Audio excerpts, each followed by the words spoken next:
नमस्कार दोस्तों, हम लोग चर्चा कर रहे हैं आपके one of the most important subject income tax law and practices को लेकर के। रिसेंटली हम लोगों ने इनकम टैक्स के chapter number 4 income from salary को स्टार्ट किया था। हालांकि सैलरी चैप्टर से जुड़ा हुआ आज का हमारा ये 5वां क्लास रहेगा। इससे पहले ऑलरेडी मैं अपने चैनल के ऊपर टोटल 4 क्लासेस अपलोड कर चुका हूं, जहां पर हम लोगों ने तमाम फंडामेंटल कॉन्सेप्ट्स को काफी डिटेल में, काफी गहराई में जाकर के अंडरस्टैंड कर लिया था। फाइनली आज की क्लास के अंदर हम थोड़ा आगे प्रोसीड करने वाले हैं और जितने भी बचे हुए टॉपिक हैं उनको वन बाय वन करके डिकोड करने वाले हैं। उम्मीद करता हूं आप सभी इत्मीनान से इस वीडियो लेक्चर के दरमियान मेरे साथ आखिरी तक बने रहेंगे। और हाँ, अगर आपको ये वीडियो हेल्पफुल लगता है, कंटेंट यूजफुल लगता है, तो इस वीडियो को लाइक करके अपने तमाम दोस्तों के साथ शेयर जरूर करेंगे। तो विदाउट वेस्टिंग द टाइम चलिए शुरू करते हैं। माय डियर फ्रेंड, जैसा कि आप सभी जानते हैं, रिसेंटली हम लोगों ने आपके सेक्शन 17 सबसेक्शन 1 के क्लोज सी को स्टार्ट किया था, जहां पर मैंने आपको बताया था माय डियर फ्रेंड्स, यहां पर ना आपको स्पेशल परक्यूस्टिज को अंडरस्टैंड करना होता है, कुछ स्पेसिफाइड परक्यूस्टिज को अंडरस्टैंड करना होता है, जिसकी लिस्ट हम लोगों ने गो थ्रू की थी। और इसी कड़ी में लास्ट क्लास के अंदर हम लोगों ने डोमेस्टिक सर्वेंट को लेके वैल्यूएशन रूल को अंडरस्टैंड किया था। अगर इंप्लॉयर इंप्लॉय को गैस, वाटर या इलेक्ट्रिसिटी का फैसिलिटी प्रोवाइड करता है, या फिर एजुकेशनल फैसिलिटी प्रोवाइड करता है, या फिर आपका ट्रेवल फैसिलिटी प्रोवाइड करता है, अलोंग विद अगर आपका यहां पर कोई कंसेशनल लोन या फिर आपका इंटरेस्ट फ्री लोन देखने को मिलता है, तो उनका वैल्यूएशन किस तरीके से किया जाएगा और किस तरीके से वो आपका टैक्सेबल परक्यूस्टिज के वैल्यू बनेगा और एग्जैक्टली किस तरीके से उसको कैलकुलेट किया जाता है। ये कुछ कुछ ऐसे टॉपिक है जो हम लोग अपनी क्लास 4 के अंदर काफी डिटेल में जाकर के अंडरस्टैंड कर चुके हैं। इसी कड़ी के अंदर आज की क्लास के अंदर हम जिस फैसिलिटी को पढ़ने वाले हैं, जिस परक्यूस्टिज को पढ़ने वाले हैं, वो आपका रहेगा हॉलीडे फैसिलिटी करके। ठीक है, अब आपको नाम से ही पता चल रहा है हॉलीडे फैसिलिटी का मतलब क्या होता है। जब भी कोई भी इंप्लॉय हॉलीडे के ऊपर जाता है, या फिर यहाँ पर आप लोग ट्रैवलिंग की भी बात करेंगे, ठीक है, कोई भी इंप्लॉय मान लीजिए हॉलीडे पे गया, या फिर आप लोग कह दीजिए वो ट्रैवलिंग पे गया, तो हॉलीडे के दरमियान जितने भी उसके एक्सपेंसेस होते हैं, अगर उन एक्सपेंसेस की पेमेंट आपका इंप्लॉयर करता है, या फिर उन एक्सपेंस को रीएम्बर्स करने का काम इंप्लॉयर करता है, तो इन दैट पर्टिकुलर सिचुएशन ये जो आपका हॉलीडे फैसिलिटी है ना, ये आपका टैक्सेबल परक्यूस्टिज बन जाएगा। और एग्जैक्टली कितना अमाउंट टैक्सेबल होगा, यही आपको इस पर्टिकुलर रूल नंबर 3 के अंदर देखने को मिलेगा। ठीक है, तो कुल मिलाकर के आप लोग क्या कह सकते हो, ये रूल कब अप्लाई होगा सर? जब भी कोई भी इंप्लॉयर पे करता है या फिर आपका रीएम्बर्स करता है। किसको रीएम्बर्स करेगा सर? एक्सपेंसेस को of an employees holiday travel. समझ में आया? इंप्लॉय के हॉलीडे के जितने भी एक्सपेंसेस हैं या उसके ट्रैवलिंग के जितने भी एक्सपेंसेस हैं, अगर उनकी पेमेंट इंप्लॉयर करता है या उनको रीएम्बर्स करने का काम इंप्लॉयर करता है, तो इन दैट पर्टिकुलर सिचुएशन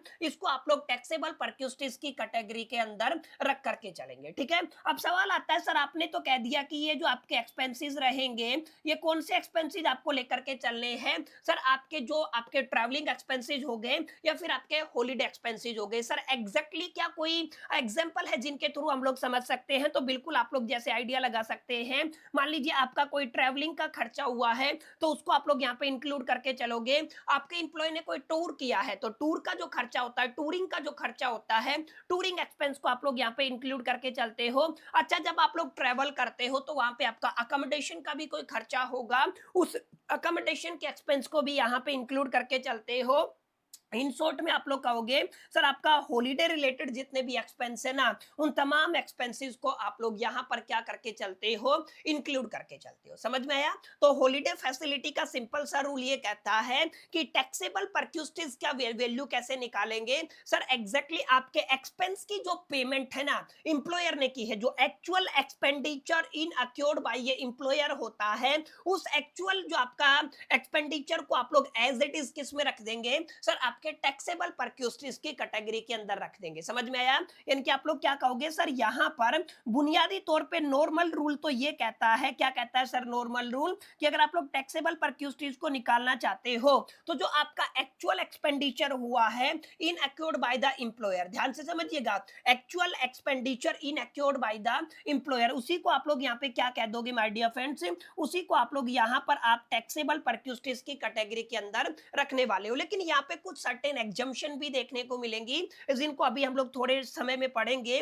लेकिन उससे पहले आप लोग एक एग्जांपल से समझिए। मान लीजिए आपका कोई भी एम्प्लॉयर है जिसने टोटल 50,000 एम्प्लॉयज के हॉलीडे के ऊपर पे किया है। तो अब यहाँ पे सवाल ये आता है कि जर्नल रूल अगर आप लोग अप्लाई करते हैं, नॉर्मल रूल का इंप्लीमेंटेशन करते हैं, तो सर यहाँ पर टैक्सेबल परक्यूस्टिस का वैल्यू कितना होगा? तो सर एग्जैक्टली कितना पेमेंट हुआ है एम्प्लॉयर द्वारा? 50,000 का हुआ है, तो सर आपका टैक्सेबल परक्यूस्टिस भी कितना हो जाएगा? 50,000 हो जाएगा। Is it clear? तो इसको आपको याद रखना। अब जरा गौर फरमाइएगा। अब आप लोग मान करके चले आपका जो एम्प्लॉय है वो कहां पर चला गया है? हॉलीडे के ऊपर चला गया है या किसी ट्रैवलिंग के ऊपर चला गया, ठीक है।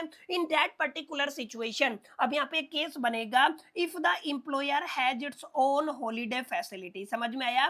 अगर एम्प्लॉयर का खुद का हॉलीडे फैसिलिटी है, समझ में आया? यानी कि जो आपका एम्प्लॉय हॉलीडे के ऊपर गया है, इन दैट पर्टिकुलर सिचुएशन जो भी उसको यहाँ पर हॉलीडे फैसिलिटी प्रोवाइड किए गए हैं उनको ओन कौन करता है? सर एम्प्लॉयर ओन करता है। तो in that particular situation valuation के रूल बदल जाएंगे। समझ में आया? अब जरा गौर फरमाइएगा, यहाँ पे क्या लिखा हुआ है? If the employer maintain its own holiday facility, यहाँ पे क्या लिखा हुआ है? अगर आपका एम्प्लॉयर क्या करता है? मेंटेन करता है खुद खुद की हॉलीडे फैसिलिटी को, and it is not available uniformly to the all employees. ये जरूर याद रखिएगा। और ये जो आपकी जिस फैसिलिटी की आप लोग बात कर रहे हैं, ये तमाम एम्प्लॉयज के लिए यूनिफॉर्मली अवेलेबल नहीं है। इन दैट पर्टिकुलर सिचुएशन अगर आप लोग टैक्सेबल परक्यूस्टिस की बात करते हो, तो आपका टैक्सेबल परक्यूस्टिस होगा amount charged by a similar outside agency to the public for a same facility. समझ में आया? यानी कि सिंपल सा मुद्दा ये है कि पहला केस तो ये था कि आप ट्रैवलिंग के अंदर गए या फिर आप लोगों का जो हॉलीडे का जो भी एक्सपेंस हुआ है ना, वो डायरेक्टली एम्प्लॉयर ने पे कर दिया। जितना पे किया वो आपका टैक्सेबल हो जाएगा। लेकिन कई बार क्या होता है, मान लीजिए एम्प्लॉयर का खुद का अपना जो हॉलीडे फैसिलिटी है वो उसको खुद ओन करता है तो उस पर्टिकुलर सिचुएशन के अंदर एम्प्लॉय ने डायरेक्टली तो कोई पेमेंट नहीं किया है। तो इन दैट पर्टिकुलर सिचुएशन हम लोग क्या करेंगे? वो जो सेम फैसिलिटी आपको प्रोवाइड किया गया है ना, आउटसाइड एजेंसी आम जन को, जो जनरल पब्लिक है, उसको किस रेट के ऊपर प्रोवाइड करती हैं, उसका जो अमाउंट बनेगा ना, वो माय डियर फ्रेंड्स वो कहां पर चला जाएगा? वो आपके टैक्सेबल परक्यूस्टिस के अंदर चला जाएगा। समझ में आया? तो इसको आपको जरा गौर फरमाना है। बिल्कुल सिंपल सा नियम है। इस तरीके के रूल हम लोग अक्सर काफी दफा पढ़ चुके हैं। Is it clear? I hope कितनी बातें आपको समझ में आई होगी। अब यहाँ पे एक सिचुएशन और बनता है। जैसे यहाँ पे पहला सिचुएशन था उसने डायरेक्टली पेमेंट किया। दूसरा सिचुएशन क्या था? जो भी हॉलीडे फैसिलिटी है वो ओन्ड बाय द एम्प्लॉयर है। अब तीसरा केस क्या रहेगा?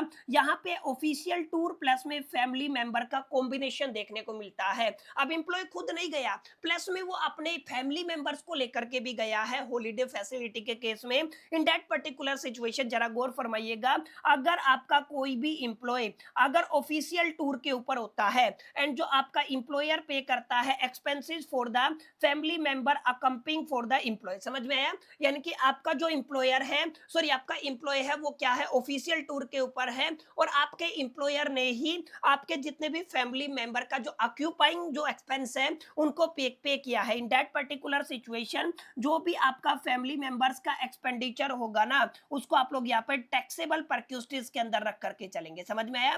तो जो आपकी फैमिली का जो खर्चा रहेगा ऑफिशियल टूर के ऊपर, अगर आप लोग हैं या एम्प्लॉय हैं तो उसको हटा दीजिए। फैमिली का जो भी एक्सपेंस हुआ है ना, अगर वो एम्प्लॉयर ने पे किया है तो माय डियर फ्रेंड्स वो क्या होगा? वो आपका बेसिकली टैक्सेबल परक्यूस्टिस का हिस्सा होगा। लेकिन अगर आपने अपनी पॉकेट से पे किया है तो फिर उसको सैलरी में इंक्लूड करने की जरूरत नहीं रहने वाली है। Is it clear? तो ये आपको याद रखना। अब यहाँ पे लास्ट एंड फाइनल एक सिचुएशन रहेगा जहां पर official tour extended as a vacation. अब कोई एम्प्लॉय है वो आपका ऑफिशियल टूर के ऊपर चला गया, ठीक है। बाद में पता चला उसके जो टूर को ना एक तरीके से एक्सटेंड कर दिया है एज ए वैकेशन, ठीक है। ऑफिशियल टूर को क्या किया है? वैकेशन के टर्म्स में एक्सटेंड कर दिया है। तो इन दैट पर्टिकुलर सिचुएशन आप लोग मान करके चले कोई भी एम्प्लॉय है, मान लीजिए वो 5 दिन के ऑफिशियल टूर के ऊपर गया है, लेकिन इस टूर को एक्सटेंड कर दिया गया है 3 डे वैकेशन के अंदर, ठीक है। तो इन दैट पर्टिकुलर सिचुएशन जो भी आपका एक्सटेंडेड टाइम पीरियड होता है, जो भी आपका एक्सटेंडेड टाइम पीरियड होता है, जैसे 3 दिन का वैकेशन हुआ है ना, इसका जो एक्सपेंस आएगा ना वो आपका टैक्सेबल परक्यूस्टिस का हिस्सा होगा। समझ में आया? यानी कि आप लोग क्या कह सकते हो, आप लोग यहाँ पे कहोगे taxable perquisites is equal to the expense for the extend vacation period minus में amount paid or recovered from the employer. ये लाइन तो आप लोग जानते हो, अगर आपने कोई अमाउंट पे किया है तो वो माइनस होगा, ठीक है। तो कुल मिलाकर के हमने क्या किया माय डियर फ्रेंड्स, यहाँ पर हम लोगों ने एक तो जर्नल रूल को पढ़ा, उसके अलावा हमारे पास एक सिचुएशन आया जहां पर holiday facility owned by the employer है, एक सिचुएशन आया जहां पे there is a combination of the official tour plus में फैमिली मेंबर, और यहाँ पे एक सिचुएशन आया जहां पर आपका official tour extended as a vacation का केस हमने पढ़ा, ठीक है। अब इन चारों सिचुएशन के अंदर एग्जैक्टली वैल्यूएशन के रूल क्या कहते हैं ये आपको पढ़ लेना है, इस पॉइंट को याद कर लेना है, मेमोराइज करना है, क्योंकि जब भी आप लोग न्यूमेरिकल सोल्व करेंगे ना तो वहां पे आपको एक एक्सपेंस देखने को मिलेगा और वहां पे लिखा दिखेगा ये हॉलीडे एक्सपेंस है, और हो सकता है इन चारों पॉइंट्स में से आपको कोई भी पॉइंट वहां पर देखने को मिल जाए, कोई भी पॉइंट वहां पे रिफ्लेक्ट हो जाए, समझ में आया। तो ये बेहद आसान चीज है, इसको आपको ज्यादा हवा बनाने की जरूरत नहीं है, जस्ट अगर आप लोग एक बार इसको रीड करेंगे तो आपको 101% चीजें क्लियर हो जाएगी, ठीक है। चलिए आगे बढ़ते हैं, जो आपका हॉलीडे फैसिलिटी था वो वाला पॉइंट उम्मीद करता हूं आपको क्लियर रहा होगा। अब अगर आप लोग थोड़ा आगे बढ़ते हो, ठीक है, तो ये काफी इंपॉर्टेंट पॉइंट रहेगा, अगर आपको कोई फ्री फूड दिया जाता है या नॉन एल्कोहलिक बेवरेज दिया जाता है, ठीक है। अब ये फ्री फूड की अगर आप लोग बात करते हो तो मैं ऑफिस आवर्स की बात कर रहा हूं, ठीक है, जब वर्किंग आवर्स की बात कर रहा हूं, ठीक है, ये घर की बात नहीं कर रहे हैं हम लोग, वर्किंग आवर्स की बात कर रहे हैं, तो जरा गौर फरमाइएगा फ्री फूड का मतलब क्या है, ये आपको फ्री खाना मिलेगा। अब जरा गौर फरमाइएगा नॉर्मल रूल क्या कहेगा पहले वो समझिए, इस पर्टिकुलर सिचुएशन के अंदर आपका जो भी amount spend by the employer, माने आपके खाने के ऊपर, आपके फूड के ऊपर जो भी खर्चा एम्प्लॉयर ने किया है उसके अंदर से आप लोग माइनस कर दीजिए अगर एम्प्लॉय से कोई अमाउंट रिकवर किया गया, ठीक है। तो जर्नल रूल तो यही कहता है, ठीक है। जर्नल रूल क्या कहता है सर, जर्नल रूल ये कहता है मान लीजिए आपको टोटल आपका 5,000 रुपया पर मंथ का क्या मिला है, आपका खाने के ऊपर खर्च होता है, ठीक है। आपसे कितना लिया जा रहा है, मान लीजिए आपका 1,000 रुपया पर मंथ लिया जा रहा है, तो बैलेंस कितना हो गया सर, आपका 4,000 रुपया पर मंथ हो गया है। 12 से अगर आप लोग मल्टीप्लाई कर दोगे, 12 चौका 48, 48,000 का आपका क्या बन जाएगा, पर एनम का टैक्सेबल परक्यूस्टीज बन जाएगा। ये जर्नल रूल है, ठीक है, ये सिंपल नियम है। लेकिन इसके अलावा यहाँ पर कुछ एग्जम्पशन देखने को मिलती हैं, वो एग्जम्पशन क्या रहेंगी जरा गौर फरमाइएगा। अगर आपको कोई भी वर्किंग आवर के दरमियान स्नैक्स दिए जाते हैं, ठीक है, स्नैक्स की वैल्यू चाहे कुछ भी हो वो फुल्ली एग्जम्प्ट रहेंगे, समझ में आया। तो अगर आपको स्नैक्स दिए जाते हैं तो स्नैक्स की वैल्यू चाहे कुछ भी हो, जैसा कि मैंने आपको बताया ऑफिस आवर्स के दरमियान, तो वो क्या रहेंगे, फुल्ली टैक्स फुल्ली एग्जम्प्ट रहेंगे। इसी तरीके से अगर आप लोग यहाँ पे फूड की बात करते हो ड्यूरिंग द वर्किंग आवर, तो यहाँ पे जो एग्जम्पशन लिमिट देखने को मिलता है ना, वो एक मील के ऊपर 200 रुपए का एग्जम्पशन देखने को मिलता है। यानी कि यहाँ पे ध्यान दीजिएगा, आपके खाने के ऊपर अगर 200 रुपए तक का एग्जम्पशन, 200 रुपए तक का खर्च होता है तो वो एग्जम्प्ट रहेगा। 200 से ऊपर जितना भी अमाउंट बढ़ेगा ना, वो 200 से ऊपर वाला अमाउंट है वो क्या हो जाएगा, टैक्सेबल हो जाएगा। अब यहाँ पे ध्यान दीजिएगा, यहाँ पर आप लोग फ्री फूड की बात करेंगे, नॉन एल्कोहलिक बेवरेजेस की बात करेंगे, provided during the working hours की आप लोग बात करते हो, एट द ऑफिस और ए बिजनेस प्रेमिसेस की बात करते हो, और through a paid voucher usable only eating place, ठीक है। यहाँ पे आपका टैक्सेबल क्या नहीं होगा सर, पर मील के ऊपर 200 रुपए तक एग्जम्प्ट रहेगा। पर मील के ऊपर अगर आपने 200 से ज्यादा का फूड कंज्यूम किया है तो उस पर्टिकुलर सिचुएशन के अंदर वो अमाउंट क्या हो जाएगा, टैक्सेबल हो जाएगा, ठीक है। जैसे अगर आप लोग बात करते हो, मान लीजिए आपने पर मील के ऊपर कितना खर्च किया, 500 रुपए, टैक्सेबल कितना है, एग्जम्प्ट कितना है, 200 है, तो यहाँ पर जो आपका ऊपर वाला अमाउंट गया है ना 300 रुपए, ये क्या हो जाएगा सर, आपका टैक्सेबल हो जाएगा पर मील के हिसाब से। अब कैलकुलेशन कर लीजिएगा, जो भी सिचुएशन, जो भी कंडीशन, जो भी सर्कमस्टांसेस क्वेश्चन के अंदर दी गई होगी, ठीक है। तो आपको स्नैक्स अगर दिया है तो माय डियर फ्रेंड्स वो स्नैक्स क्या रहेंगे सर, वो आपके फुल्ली एग्जम्प्ट रहेंगे, ठीक है, ये आपको याद रखना है। पर मील 200 रुपए तक का एग्जम्पशन देखने को मिलता है, अगर इससे ज्यादा एक्सीड करता है तो टैक्सेबल हो जाएगा। अब एक तीसरा सिचुएशन और माय डियर फ्रेंड्स यहाँ पर आता है, वो तीसरा सिचुएशन क्या कहता है, अगर आपको फूड मिलता है रिमोट एरिया के अंदर और ए ऑफस्प्रिंग इंस्टॉलेशन के अंदर, समझ में आया। इन दोनों पॉइंट पर जरा गौर फरमाइएगा, आने वाले वक्त के अंदर मैं इनके मीनिंग को भी डिकोड करूंगा। रिमोट एरिया की अगर आप लोग बात करते हो या ऑफशोर इंस्टॉलेशन की बात करते हो, तो उस पर्टिकुलर सिचुएशन के अंदर जो भी आपको बेसिकली फूड मिलता है उसको आप लोग टैक्सेबल परक्यूस्टीज के अंदर इंक्लूड नहीं करके चलते हैं। इसका मतलब ये जो आपका परक्यूस्टीज है माय डियर फ्रेंड्स, वो क्या हो जाएगा, वो आपका एग्जम्प्ट हो जाएगा। Is it clear? चाहे आप लोग रिमोट एरिया की बात कर लीजिए, चाहे आप लोग यहाँ पे ऑफस्प्रिंग इंस्टॉलेशन की बात कर लीजिए, ठीक है, सॉरी ऑफशोर इंस्टॉलेशन की बात कर लीजिए, ठीक है।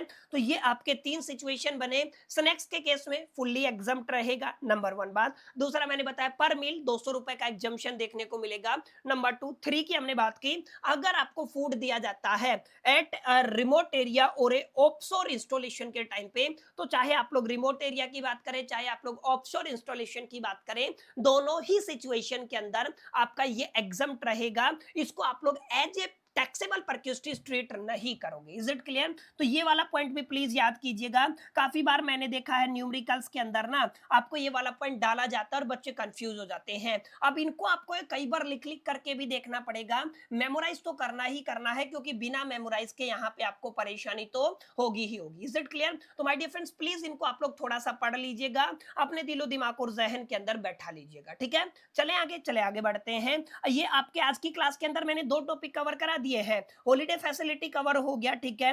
दूसरा हमने क्या पढ़ा है, फ्री फूड और ए नॉन अल्कोहलिक बेवरेजेस की हमने बात की है।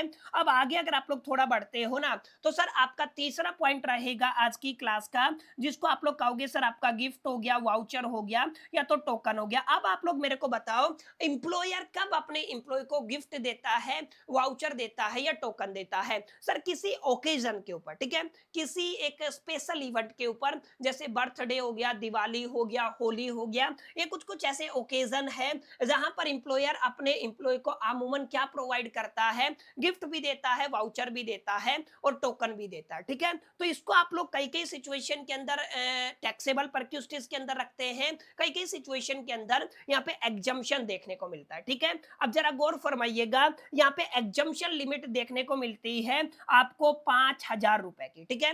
5,000 रुपए तक का अगर आपको कोई गिफ्ट मिला है, वाउचर मिला है या टोकन मिला है, तो फुल्ली एग्जम्प्ट रहेगा।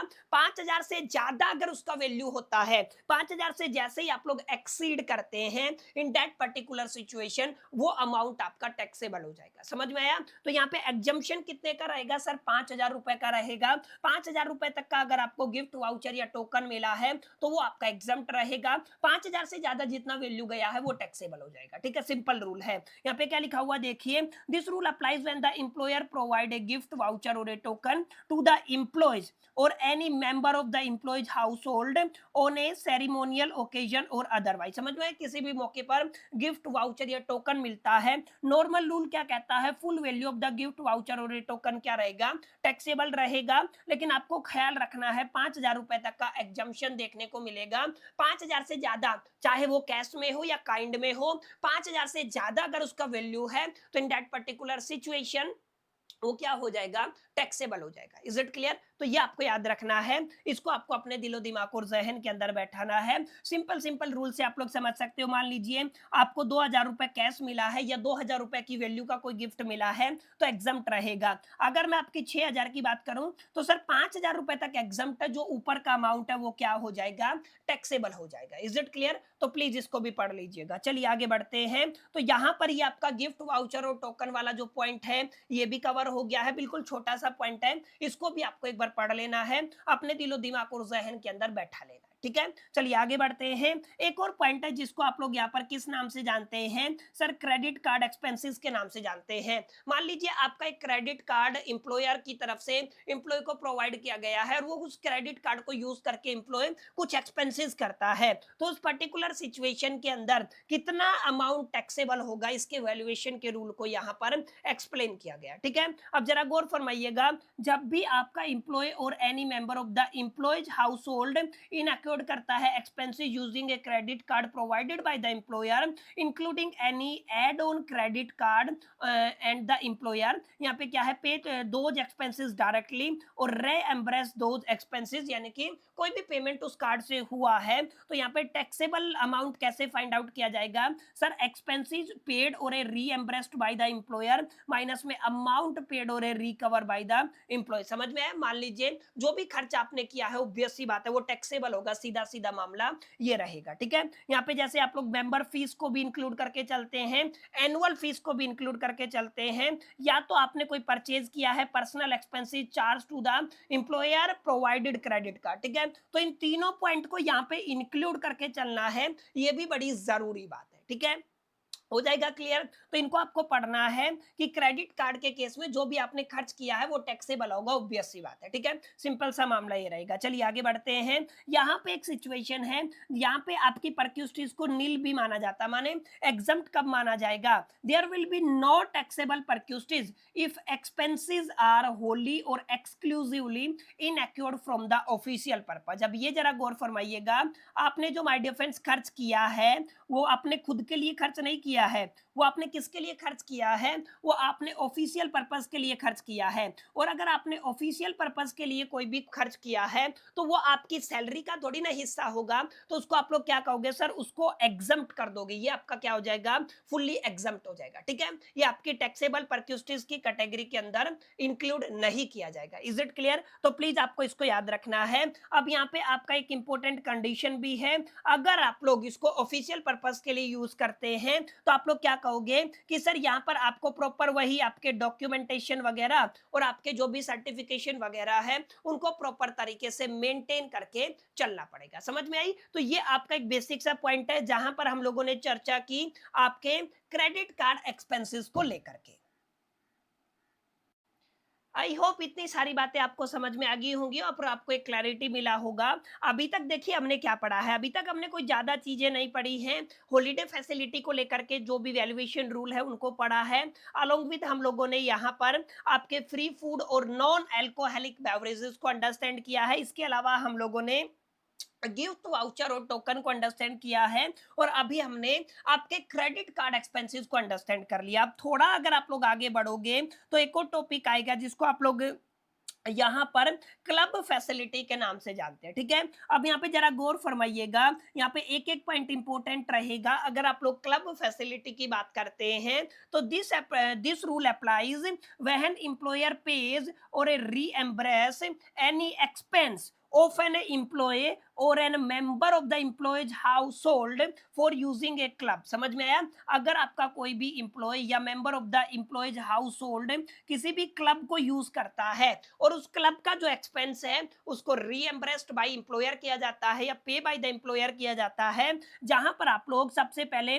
क्लब की जो मेंबरशिप फीस है उसकी बात करते हैं, एनुअल फीस की बात करते हैं, पीरियोडिकल फीस की बात करते हैं, और जितने भी क्लब रिलेटेड एक्सपेंसेस हैं उन तमाम एक्सपेंसेस को यहाँ पर माय डियर फ्रेंड्स आप लोग क्या करके चलते हैं, आप लोग यहाँ पर इंक्लूड करके चलते हैं। ठीक है, अब इन तमाम एक्सपेंसेस को अगर पे किया जाता है या फिर आप लोग क्या कह दोगे, क्या किया जाता है, रीएम्बर्सेस किया जाता है। ठीक है, किसके द्वारा सर, बाय द एम्प्लॉयर। तो इन दैट पर्टिकुलर सिचुएशन ये आपके टैक्सेबल सैलरी का हिस्सा होंगे। और टैक्सेबल सैलरी का नियम क्या कहता है सर, नॉर्मल रूल ये कहता है कि एग्जैक्टली जो आपकी क्लब की जो फैसिलिटी के ऊपर एम्प्लॉयर ने जितना पैसा खर्च किया है और आपसे जो रिकवर किया गया है माइनस करने के बाद जो नेट रिजल्ट बचता है वो टैक्सेबल हो जाएगा। ठीक है, तो जर्नल रूल है, जर्नल रूल क्या कहता है, एक्चुअल एक्सपेंडिचर पेड और ए रीएम्बर्स्ड बाय एम्प्लॉयर। समझ में आया? यानी कि एम्प्लॉयर ने जितना भी एक्सपेंस क्या किया है, पे किया है या रीएम्बर्स किया है,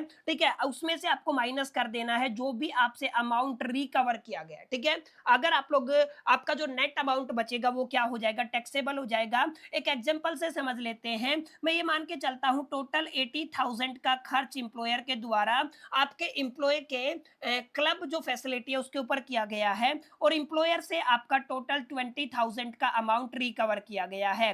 नेट रिजल्ट कितना आ गया, 60,000 आ गया।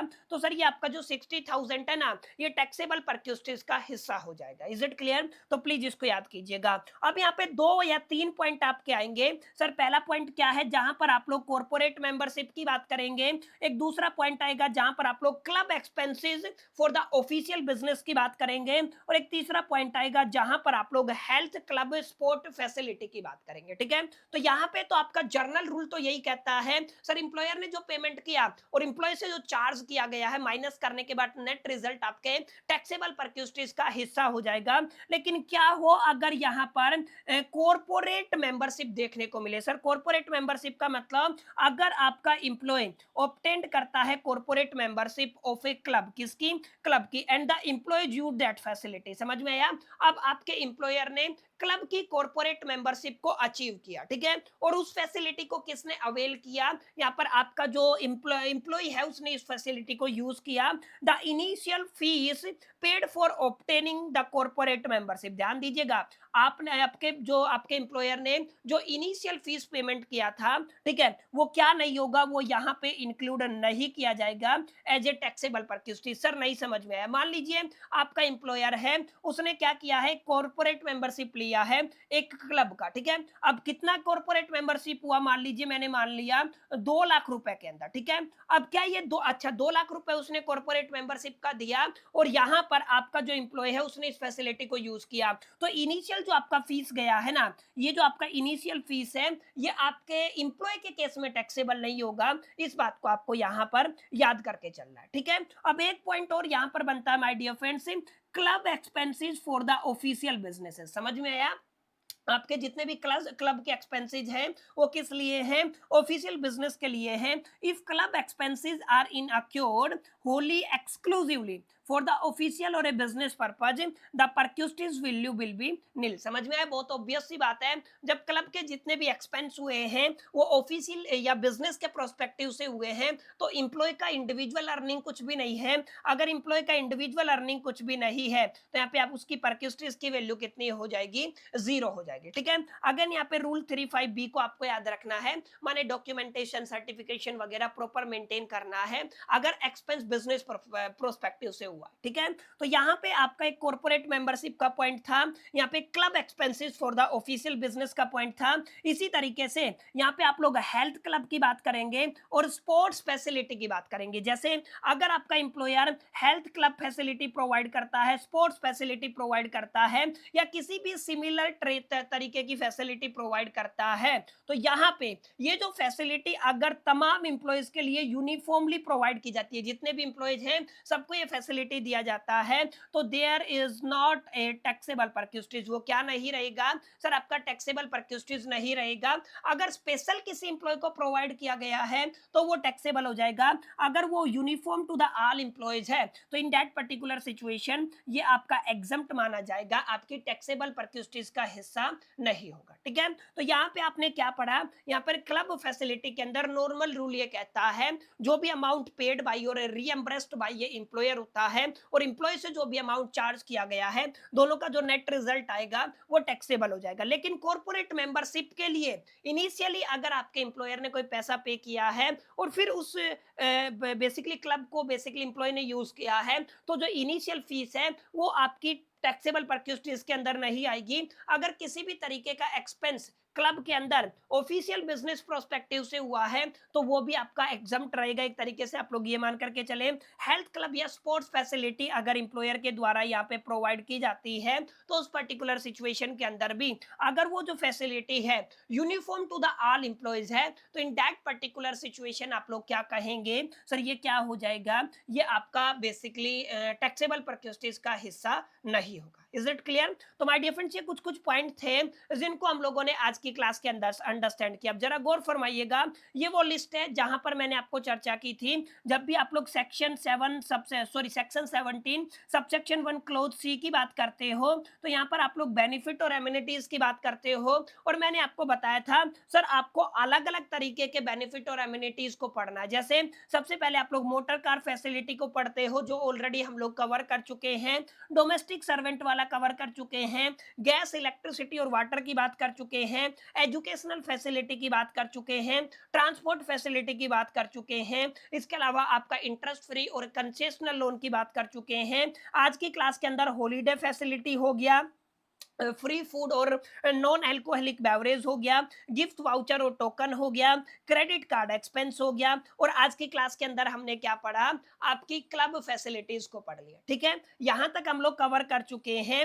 अब ये वाला जो टॉपिक है ना, जहां पर आप लोग usages of the movable asset की बात करेंगे, इसके अलावा transfer of the movable asset की बात करेंगे, इसके अलावा एक दो छोटे छोटे पॉइंट और है। ठीक है, इनको मैंने पहले भी इंपोर्टेंट मार्क किया था।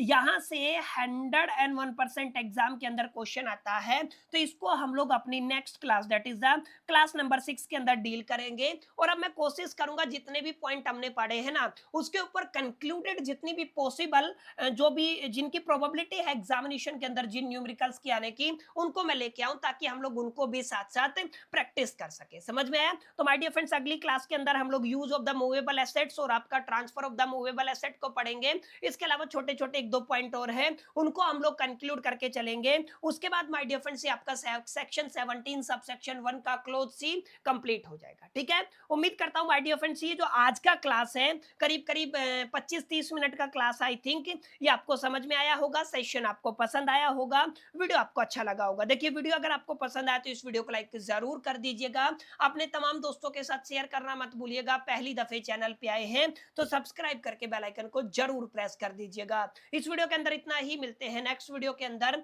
जब तक के लिए मैं तो so all the best, till the keep learning.